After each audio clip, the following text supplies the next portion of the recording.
Good morning. Hi. My name is Kelsey, as Drew said. I am the founder and CEO of Misfit Media, which is hilarious. Do you want to know a secret? I have no employees. No, we do. We have contractors. We have tons of contractors, but nobody full time yet because we're brand new. But I always start off any big speaking session with a little game. You ready to play? Okay. When I say okay, you say all right. Okay.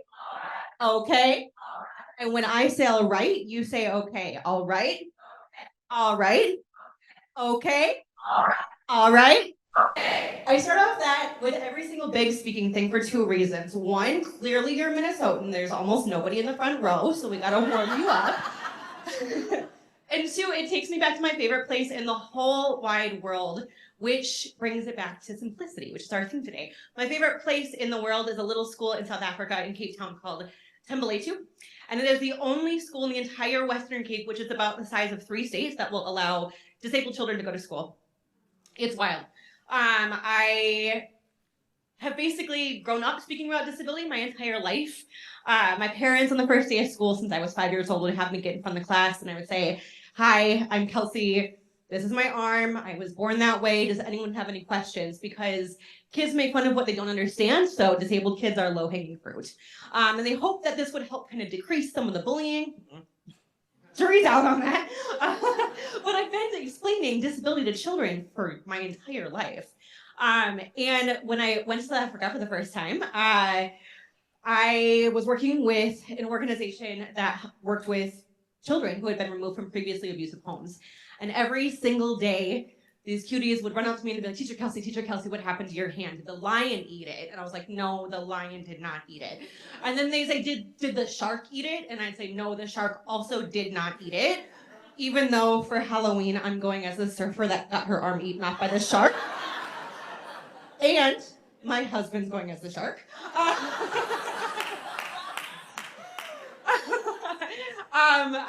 That's not it. And I would explain to them, like, listen, you have brown skin and I have white skin. And you have 10 fingers and I have 8 fingers. And sometimes we look the same and sometimes we look different. And this is just one of those things. And I've been doing that since I was 5 and I'm really good at it. But these kids could not wrap their minds around it. And I went on to find out that the reason they couldn't wrap their minds around it was because if I had been born in South Africa, there's an 80% chance I never would have even gone to kindergarten. There's a 95% chance I never would have finished school. There's a 0.5% chance that I would ever have some form of a job. And a lot of the reason for this is in many cultures, not just South Africa, disability is seen as a curse or demonic possession. So it's a lot of work around human rights. Much to my parents' dismay, I ended up staying not for 6 months, but 5 years. And we worked with organizations that didn't come in and say, "Here's how to fix things." We worked with local organizations and said, "How can we support the work that you're already doing?" And I saw some of the worst human rights violations you could ever imagine. And time again for 5 years, I would ask every leader that we were working with, what would be the one thing I could do to most impact this issue? It's an extremely complex issue. And every single person for 5 years told me change the way disabled people are viewed. Because even with our work, we are one of the last considerations for funding because they think that disability-centric projects will never really amount to anything, that these kids are kind of throwaways. We don't even get considered. So change the way that we're viewed and it'll help us a lot. So I moved back and I did a complete career change and started working in marketing. I don't have a background in marketing. I'm an activist.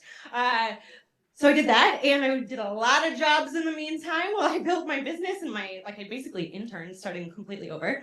And for the last 10 years, I've worked in marketing because I know that what we see in our culture influences so much of our opinion, right?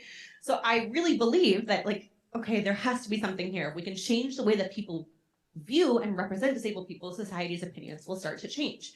So that's exactly what my company does, Misfit Media. We do education, we do consulting, and we do creative. And I'm not going to do a super long pitch right now, but that's what we do, okay? We're going to talk about why, because I really believe that every single person in the world and in this room can impact the lives of disabled people in some way. It is my superpower. You can give me any job and give me 30 seconds and I will think of a way that disability inclusion can apply to your job. I've done it for a plumber, so I can do it for you. So before we're gonna get into some like a tiny, what I'm about to go through is usually 90 minutes. I talk fast, but I can't talk that fast to fit it all in. So it's gonna be like a teeny tiny teaser about why this is important and how representation and how people have viewed disabled people over the last couple of centuries has shaped the civil and human rights crisis that disabled people are now facing. So we're gonna do that for about 5 to 10 minutes. It's gonna be fun for me.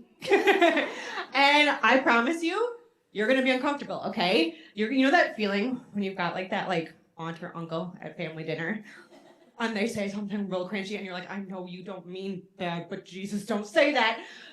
You're gonna feel that way, but it's gonna be about you, and I'm really sorry about that. So we always start off with a breathing exercise. And if you've never done this in a presentation before, don't worry. I used to be a yoga teacher before chronic pain destroyed my life, so I'll guide you through it. So close your eyes for a second. Place your feet on the floor. Ooh, you're good at taking direction. Take a big breath in through your nose for 4 counts. 1, 2, 3, 4. Now hold for 4 counts. 1, 2, 3, 4. Release for 4 counts. 1, 2, 3, 4. Hold for 4 counts. 1, 2, 3, 4. Now open your eyes. Okay. Notice the feeling of stillness that you have. And when moments and defenses kind of rise up, because they will, we're all programmed that way, come back to this breathing exercise. This is not designed to shame you. Every single person has been raised in an ableist society, so we all have elements of ableism in us.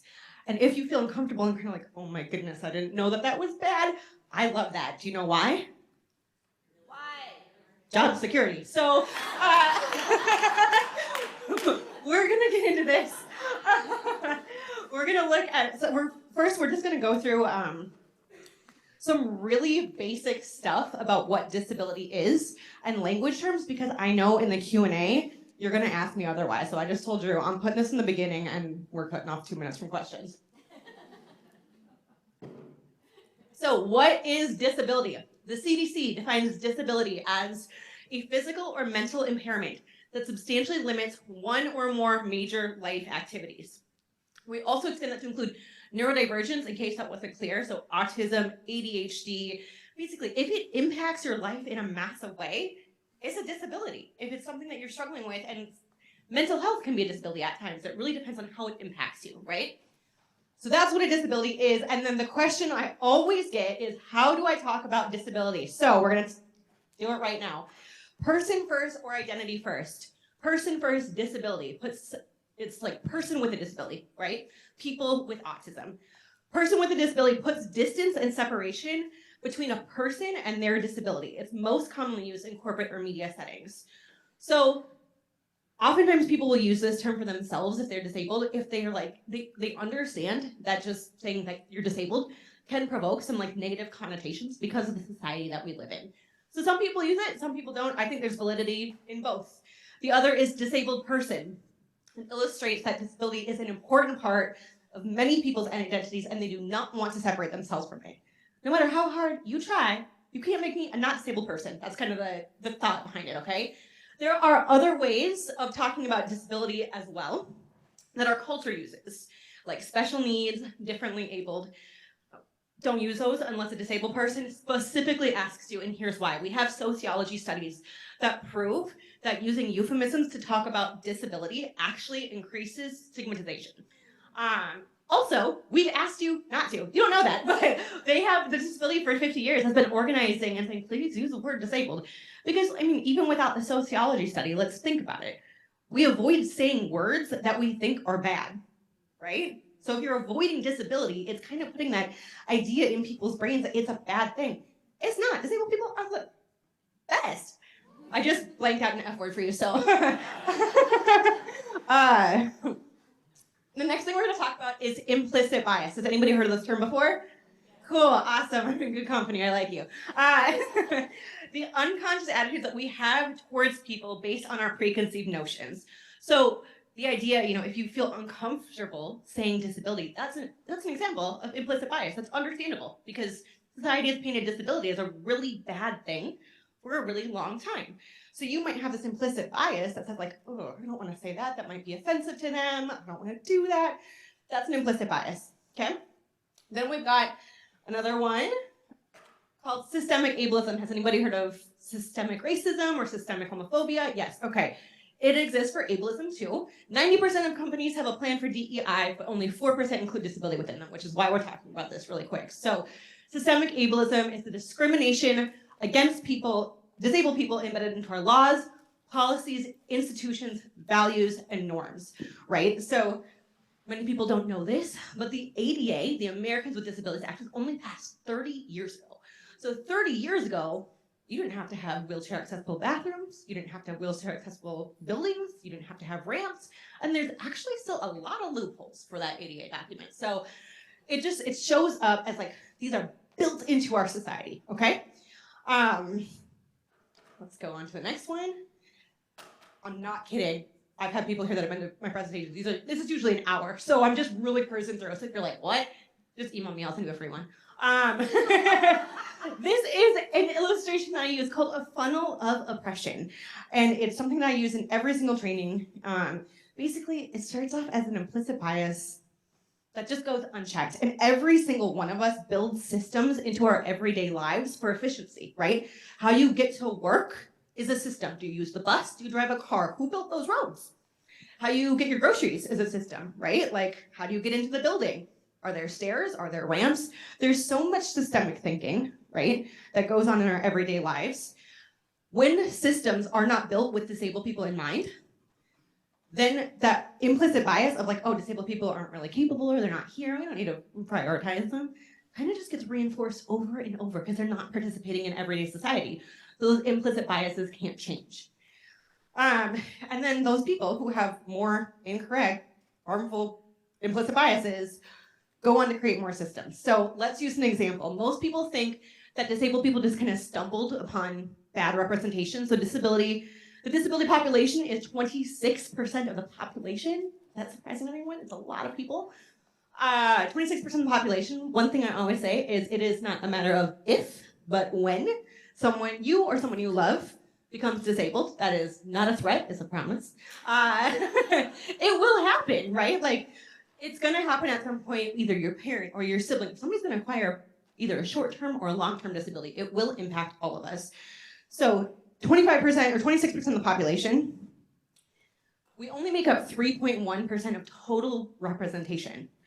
And 80% of that, according to the Center for Storytellers and Scholars, is problematic. A lot of people think we just stumbled upon that, like, oh, people just don't think about it. No, we've been conditioned to think that way. Has anybody heard of something called a freak show? Oh, yeah. So people think of them as kind of like spooky, icky carnivals, right? Like just kind of weird. But why were they spooky? They lined up disabled people, put them in a room, charged people money to go point at, stare at, laugh at, and gawk at disabled people for entertainment. Those people went on to create systems. One of the systems they made is something that many people don't even know exists, which is called the Ugly Laws. Has anybody heard of that? No.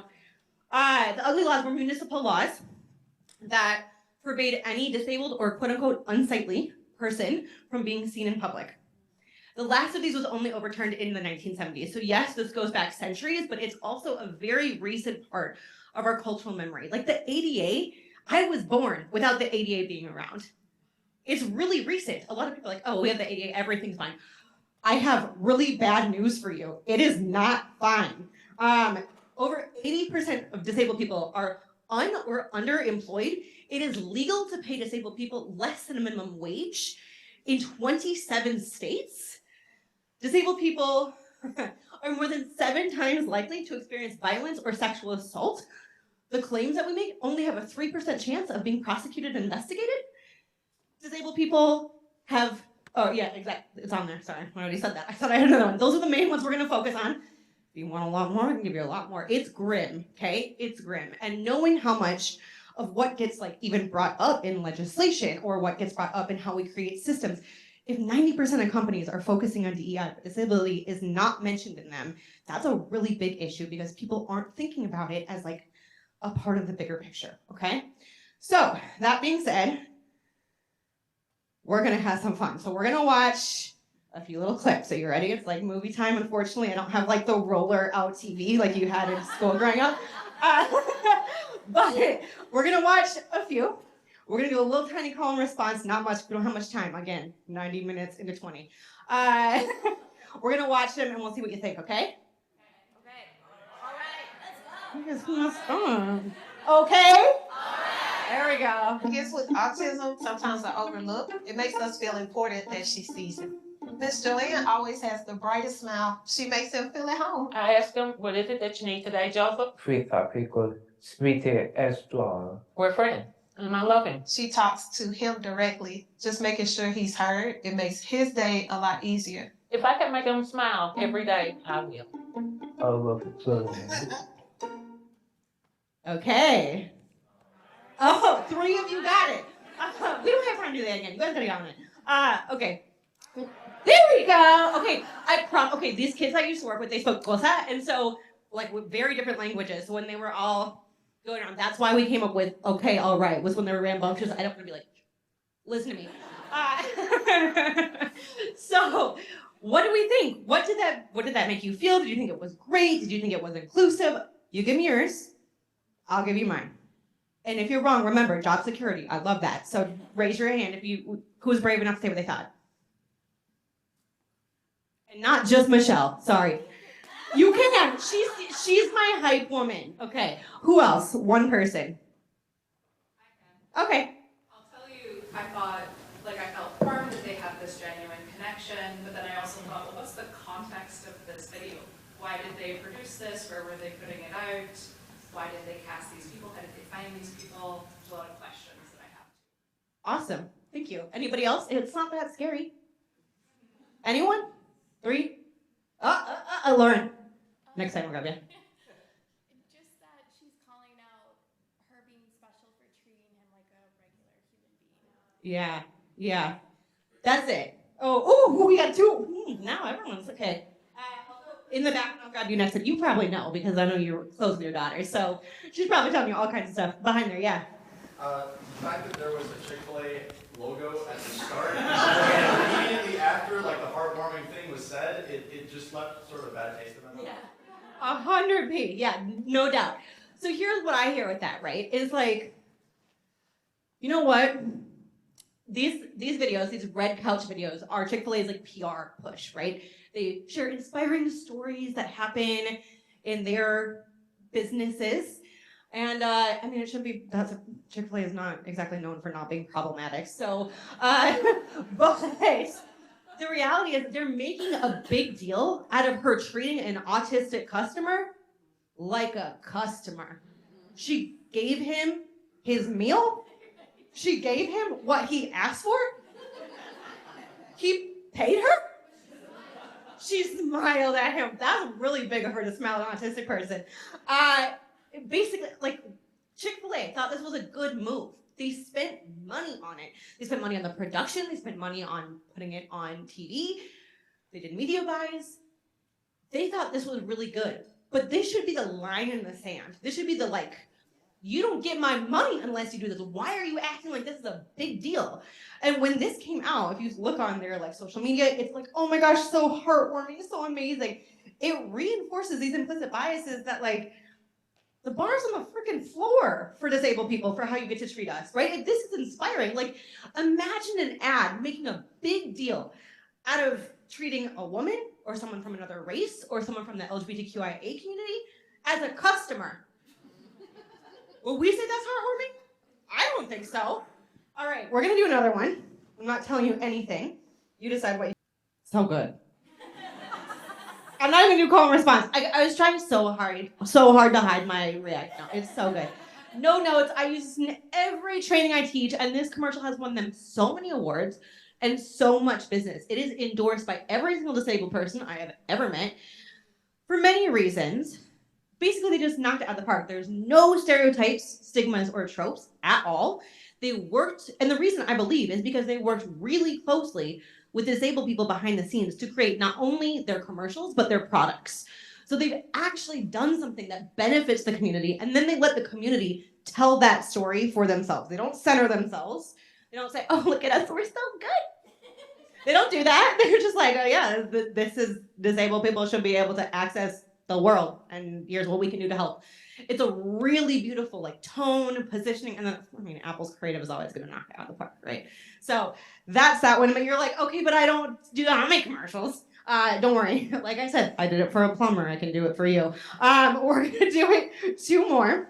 First man in This is the 80 years Olympics. to win both 1,500 meters and 5,000 meters titles in the same Olympics. I heard the announcer say, Gada Shoah of Syria, the winner of the gold medal. Okay, that's the Olympics. Pretty standard Olympic content. Let's look at the Paralympics. Back is hurting from the chair I'm sitting on. Where's the Tylenol? If I lay down flat on the floor, it usually kind of fixes it. Tony Danza from Who's the Boss says, A-O-A. Can't go over it, we can't go under it. Oh no, we got to go through it. That's the actual Paralympics account. Yeah. Full real. Yeah, it's bad. And this is an example of just because an organization is disability centric does not mean it does good disability communications, right? Is why I don't specialize in accessibility. I'm never gonna be a good, like, let me make your website read, like, or a screen reader. I'm not that. I do communications. And so this is a really great example of somebody who doesn't understand all of the nuances surrounding disability in an organization that technically doesn't understand it. You know, most disability-centric organizations are actually led by non-disabled people. This is why it's really problematic and why you need to work with the community. And I am so excited for that documentary. I heard really great things, and I don't know where you are. You're over in this area somewhere. I've heard great things. And I know you work with the community, so I'm really excited to watch it. Last one. Okay, I can go back. The last one, just in case your kids were involved in the story that I'm about to share, it's for like PR, media, news examples. If your kids were involved or you know somebody who was involved, what they did was amazing. They gave no notes examples of what allyship should look like for all people, but the media coverage is trash. So let's look at it. There are few things in this world more powerful than a child with a dream. And in this week's On the Road, CBS's Steve Hartman shows us how a group of Minnesota school kids used their dream to help their fellow classmates. All right. Now the story is amazing. Kids are amazing. But you open it up with saying there's nothing more powerful than a child with a dream. Do you know what's more powerful than a child with a dream? A law. A policy. The moral of the story should be like, wow, kids can dream. It should be, why the hell are 3rd graders fundraising for this? Why aren't there systemic barriers to prevent this from happening? Those kids should be playing with Roblox. They should not be doing this. Like, they should be playing with toys and playing with their friends. This is the failure of adults building systems. This is not just something that popped up and kids had to help. This is a systemic issue. And when we paint systemic issues as just like, oops, cutesy stories, it detracts us from change. So, like I said, I can do it for any job. There's just some categories. So if you're an arts teacher, like, well, how can I just do an arts project about the disability rights movement? Teach your kids about Judy Heumann. If you're like, well, I just do graphic design. Have you learned about accessibility? Have you learned about like how things really look and how to like position things? Or even if I just manage social media, okay. But are you sure that the inspiring stories you're sharing aren't actually inspiration porn? It's really applicable to every single person's position in here. And I believe we're here for a purpose. And I'm not going to waste my life just making brands money. I'm not going to. You can if you want. I'm not going to. And if you're on my team, we're getting t-shirts. And then in the meantime, let's keep it simple. So I'm turning it into a little mnemonic device. I'm going to cruise through this. I'm sure I'm overtime and I'm really sorry. If you need to leave, I don't blame you. S is for self-reflection. So ask yourself, what is your role here? Like both, how have I perpetuated this? Because again, I'm very sorry to tell you, but you have. Because I have. Everyone has. We're built in an ableist society. Even disabled people. We have internalized ableism in us. And what can you do? What can your company do? And how can I help? Think about those things. I don't have an answer for you right now because I don't know what you do, but think about them. The I stands for implicit bias training and also intersectionality. But any good implicit bias training is going to teach you about intersectionality. I'm a white middle-class woman. My voice is not the only one you should be hearing about this topic. But talk about systemic ableism and how the many ways it shows up. Most people don't even realize it's legal to pay us less than minimum wage in 27 states. Implicit bias, disability history, stereotypes, stigmas, and tropes. Really learn about it. Dig your teeth into it. Because if you don't, you're going to create shit like Chick-fil-A. I have to do a little soft pitch. It's called Misfit Media Online Retainer. Basically, you get to ask me any question you want. We offer it, but if you don't work with us, I don't care. I am, believe it or not in this business to make a bunch of money. I was a preschool teacher while I built this business. We just want to help you. And if you cannot afford us, we will give you our on-demand stuff for free. Like, truly, I am in this to help build a better world for disabled peoples, not just build the biggest company I can, okay? So we have lots of options there. Thank you. Then planning and production, and I kept this kind of marketing focused, but it applies to everything. Your lesson plans, you're planning for what art you're going to put in your museum. Everything needs a plan, because if we don't, we're conditioned to not include disabled people. So you have to put roadblocks in your project management or your planning to make sure you're thinking about, is our set accessible? Have we proactively been mindful of access needs? Is intersectionality prioritized? Are we sure this, whatever we're doing, isn't going to perpetuate tropes? Ella's leveraged the community. So just like Apple did, get us to sing your praises. Because if you sing your praises, you're going to look real bad. For sure, okay? So do PR pitches, like really work with the community. And then E is to expand. So I don't have a favorite client. I don't. I have two. But one of them, I'm not sure if I can explicitly say it, but they always really hit the target on their inclusivity measures. And they really just, they've got a goal and they always hit that bullseye. And the first time I worked with them, it was a really small production where they needed like 4 disabled people cast. Over the next year, we worked together and we're doing another project for 26 disabled people being cast. So it's amazing to see like what started off as 4 has now come to 26. And they want to do it in their other departments, which is pretty cool. So always be thinking about what else can we do? Because if you build a better world for disabled people, everyone wins. GPS was originally a disability accommodation. You know those cuts in the sidewalk where you like wheel your bike up on? Those were originally a disability accommodation. We literally had the longest sit-in in our nation's history for 26 days to get you those things. So you're welcome. You build a better world for disabled people, and it's gonna build a better world for everyone. So, where are you? If anybody thinks that this doesn't matter, that's totally fine. But if you think it does matter, pull out your phone. Thank you. If you don't, I'm gonna look away, but I know who you are. And you're gonna scan this QR code, because I would bet the remainder of my left arm that most of you are at the S, right? And I can't promise you that I'm gonna be the best person to guide you in this. If you're a plumber, I'm not gonna be the best person to work with you one-on-one.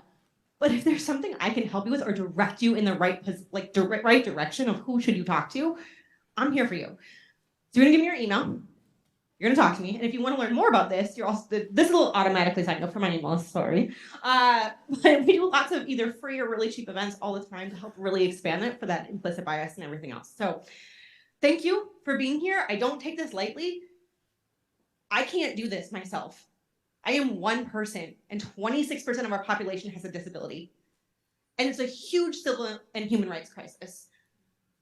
I'm gonna burn out if I try. I need people like you who will use the power and the privilege that they have to build a better world for disabled people. And those who create content or art or media create culture. So you can do this. And I appreciate you so much for being here and listen to me. I'm probably way over. I'm so sorry. You can give your boss my email and I'll write you get out of work note. Thank you for being here. Have a wonderful rest of your day. I'm not sure I hand the mic to you.